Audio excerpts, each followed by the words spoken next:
Hi అండి. ముందుగా bowl తీసుకొని అందులో ఒక 2 టేబుల్ స్పూన్స్ కారం, 2 టేబుల్ స్పూన్స్ పసుపు, సాల్ట్, ధనియాల పొడి వేసేసుకొని మనం పన్నీర్‌ని సైజులో కట్ చేసుకొని టాస్ చేసుకుంటూ మిక్స్ చేసుకోవాలండి. టాస్ చేయడం వల్ల ఈవెంట్‌గా అన్ని పన్నీర్ పీసెస్‌కి మనం ప్రిపేర్ చేసుకున్న మసాలా పౌడర్ అంతా ఈవెంట్‌గా పడతదండి.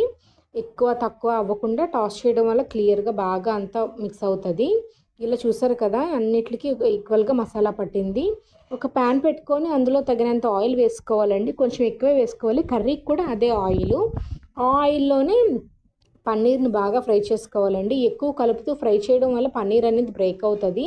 ఒకసారి వేసి కలిపిన తర్వాత అలా ఉంచితే ఇంకొక పక్క గోల్డెన్ కలర్ వస్తది చూడండి. ఇలా ఈ రకంగా గోల్డెన్ కలర్ వచ్చినప్పుడు అన్ని బౌల్‌లోకి సర్వ్ చేసేసుకోవాలండి. అందులోనే ఆయిల్ ఉండిపోతది కదండీ! ఆయిల్‌లోనే మనం ఇంకా ఎక్స్‌ట్రా ప్రిపేర్ చేసుకుందాము. చూస్తున్నారు కదా! ఇలా అన్నీ తీసేసుకోవాలి. ఇలా గోల్డెన్ కలర్ వచ్చాక తీసేసుకొని అదే ఆయిల్‌లోని ఒక కప్పు టమాటా వేసుకొని బాగా కలుపుకోవాలండి. ఫ్లేమ్ అనేది సిమ్‌లోనే పెట్టుకొని కలుపుకొని చూస్తున్నారు కదా! టమాటా, ఉల్లిపాయ ఇలా స్మూత్‌గా వచ్చినంత వరకు కలుపుకోవాలి. బ్రేక్ చేస్తే బ్రేక్ అవ్వాలి. అప్పుడు పర్ఫెక్ట్‌గా కుక్ అయినట్టు. ఇది మిక్సీ జార్‌లోకి తీసుకొని కూల్ డౌన్ అయిపోవాలండి.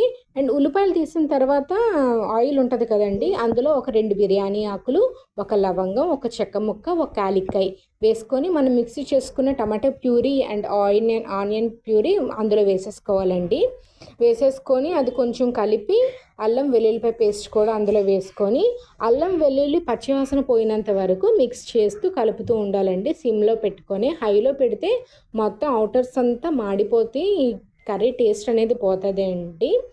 బట్ కర్రీలో కూడా మనం ఎక్కువగా గరం మసాలా అనేది యూజ్ చేయకూడదండి. ఎందుకంటే పన్నీర్ టేస్ట్ అనేది ఇన్‌బ్యాలెన్స్ అయిపోతది. అందుకు పన్నీర్‌కి ఎక్కువ గరం మసాలా వేయకూడదు. ఈ సామాన్లు వేస్తే చాలండి. చాలా బాగా కుక్ అవుతాయి. చూస్తున్నారు కదా! ఇలా బాగా పచ్చివాసన పోయాక మిక్సీ జార్‌లో కొంచెం వాటర్ వేసుకొని, ఆ వాటర్‌ని అందులో వేసుకొని మళ్ళీ కలిపితే ఇంకేమైనా ఎక్సెస్‌గా పచ్చివాసన అనేది ఉంటే పోతది. అందులో కొంచెం కొత్తిమీర వేసుకొని అందులోనే తగినంత కారం, ఉప్పు వేసుకోవాలండి. పసుపు ఇంక వేసుకోకూడదు. మనం ఫ్రై చేసుకున్న పన్నీర్ ముక్కలు వేసేసుకొని ఈవెంట్‌గా కలుపుకోవాలండి. ఎక్కువగా ప్రెస్ చేస్తూ కలిపితే పన్నీర్ అనేది విరిగిపోతది.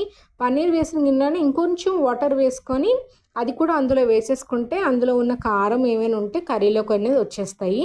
చూస్తున్నారు కదా! ఈ క్వాంటిటీ బట్టి మనం వేసుకోవచ్చు. మనం ఎంత పన్నీర్ తీసుకుంటున్నామో అంత ఆనియన్, టమాటా అనేది వేసుకోవాలండి. అసలు చిల్లీ అనేది యూజ్ చేయకూడదు.